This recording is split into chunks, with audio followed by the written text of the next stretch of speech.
Hey there, I'm Will Allred and welcome to One Email, Two Takes, where myself and my colleague Christina Finseth break down an email that we've received, provide some feedback, and then we rewrite it with two different approaches.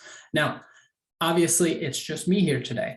Christina couldn't make it, some holiday travel delays.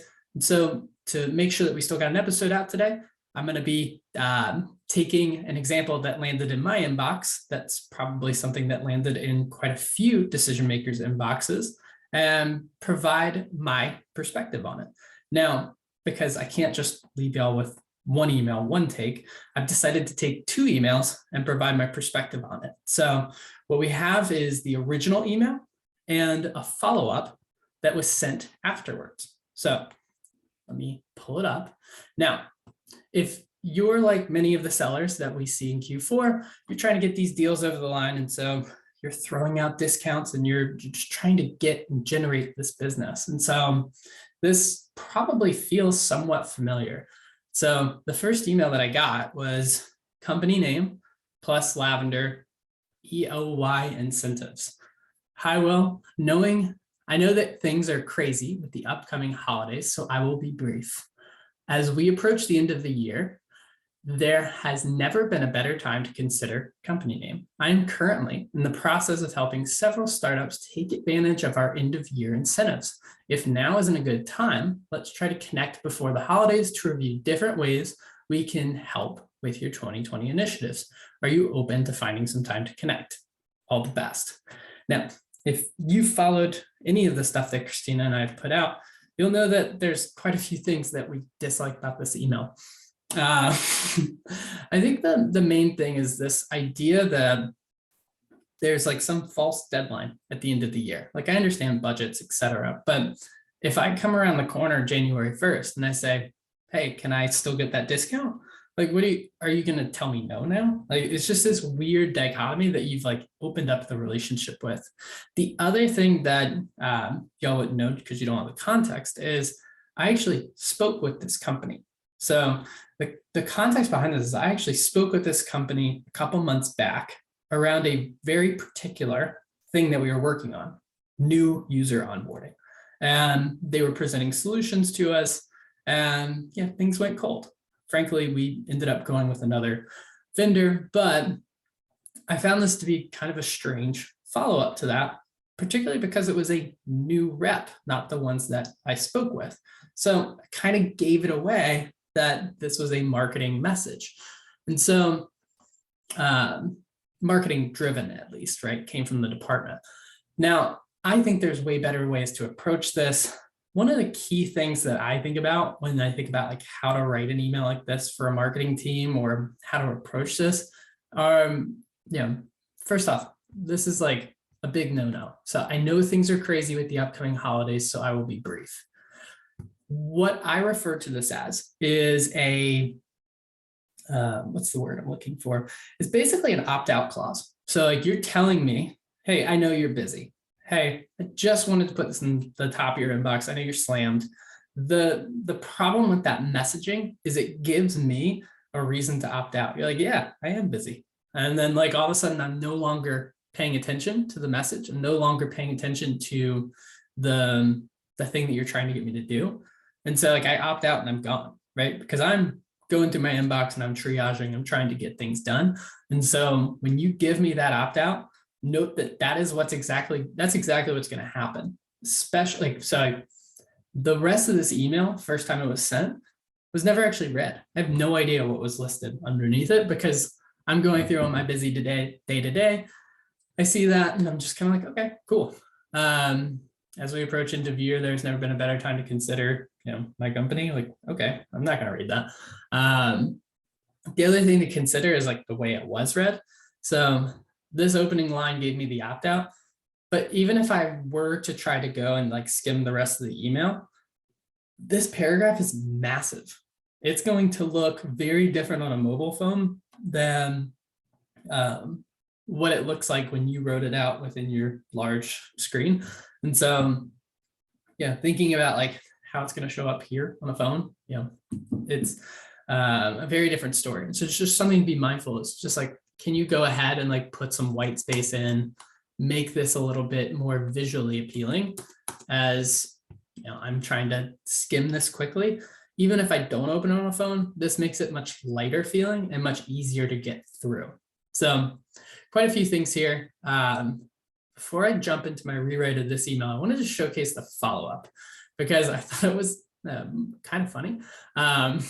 Mostly around the mindset of like this like fake handoff. So Will, I was just reviewing my last email. Were you? Because I kind of know this was automated, and noticed that I forgot to include some basic information about company. I hate to break this to you, Rep. I've already met with your company, so this is just coming across as bizarre.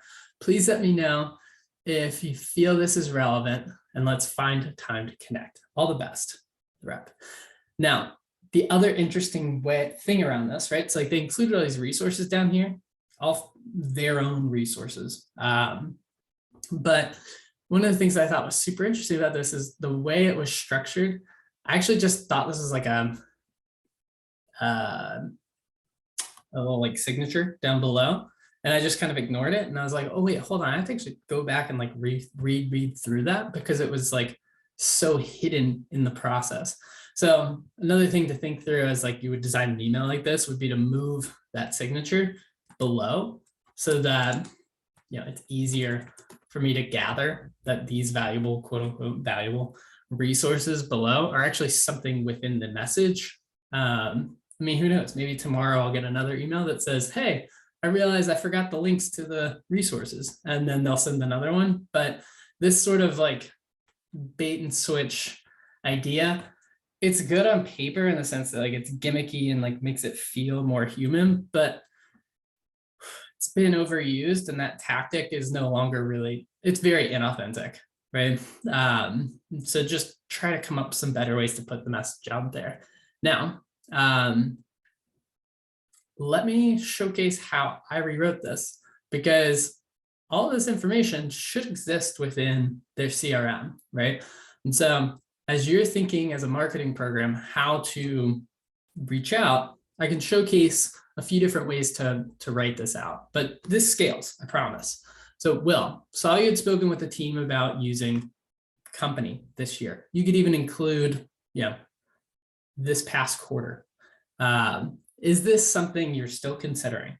Much more conversational, not as promotional. You'll also notice I dropped the EOY incentives from the subject line. I'm not trying to kickstart a negotiation with you. I'm trying to just see if this is still of interest.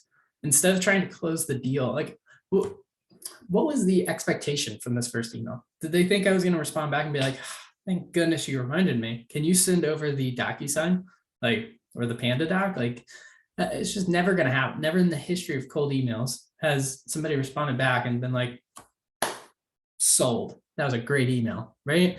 So it's just like rethinking how you're going to approach that.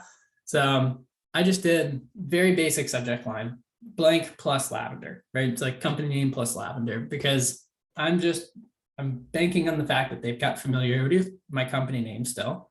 And I'm trying to restart conversation. So I went with this conversational starter of, is this something you're still considering? The flip side that I'm seeing a lot of sales teams doing right now is going into sort of like graveyard of like close lost and trying to restart those conversations. Personally, I think if the conversation's from last December and you're just now resurfacing it in December, you're probably a little late. Probably should have done that in like October or November, but there's still good ways to do it, right? It's like, hey, we spoke last year about using X. I know, insert reason for close lost is, say they went with a competitor. Saw you went with XYZ. Are you enjoying using their software? How did the year go? Then I would bring up like things have changed. We've added the following. We're typically finding that our competitor is great with this, but in the past year, we've really focused on differentiating around this other piece here. Is that something that aligns back with your strategy well? something that's a little bit more, hey, it's not all the exact same thing that you had when we talked last year, but yeah, you're either going to find that they hate their current solution, they don't like the competitor they chose, or you've now brought up a new way to approach the thing based on how you changed them in the past year that they can, focus on and be interested in. But for this example here, right, I actually pulled from the CRM, right? The reason coming into it seemed to be focused around new user onboarding, right? This is something you could easily pull from the CRM. So your interest coming into the product seemed to be our, insert blank feature, right? You should be able to pull that from CRM notes, or at least segment it out in a way where you're building a list based off of categories of information within the CRM. Maybe it's not a particular feature, but a suite of features that you want to speak to, because you're finding some one-offs where for my example, new user onboarding, maybe that's too niche to build a list off of, but maybe you build a list based off of retention. So you were more interested in based on user retention as opposed to acquisition. Obviously, there's much more that we can do. We're working on some initiatives to help startups. Let's reconnect if you're still considering. So this is my way of approaching, hey, I'll shower you with some discounts. It's initiatives to help startups. So even if it wasn't startups in this example, you say, working on some new initiatives to help larger teams get started. Let's reconnect if you're still considering. You might not have to throw these exorbitant discounts out the door in order to get them over the line. It might just be that the nudge does it. And so trying to come in super hot with hey, we've got the end of year deal special, get your wallet out, let's do this, is not an approach that I would, not a approach that I would support. So the follow-up follows a lot of the same thinking, but we approached it kind of differently. Let me put it on the same page just so you can see it all together. So follow-up, just be in the same thread, response to the original message. Will I run the startup initiatives at blank? The reason I call out this introduction, I usually am not someone who is a proponent of starting with an introduction hey, I am, XYZ in charge of, strategic accounts at blah, blah, blah. Nobody really needs your introduction. Your signature line should do it. But since this person is different from the people that I've interacted with at the company, it kind of requires that context of hey, there's a reason Kevin's not reaching out to you, right? As I run the startup initiatives at blank. When we usually don't hear back from early stage leaders, it's because they're trying to tackle it manually. So now I've got a segmented list that I'm reaching out to in a way that's hyper relevant. And so my team put together some resources to help you out, included below. When you spoke with the original rep, it seemed you had a focused interest in using company name. Was this something you still had interest in connecting with our team on, or is this a Q1 priority right now?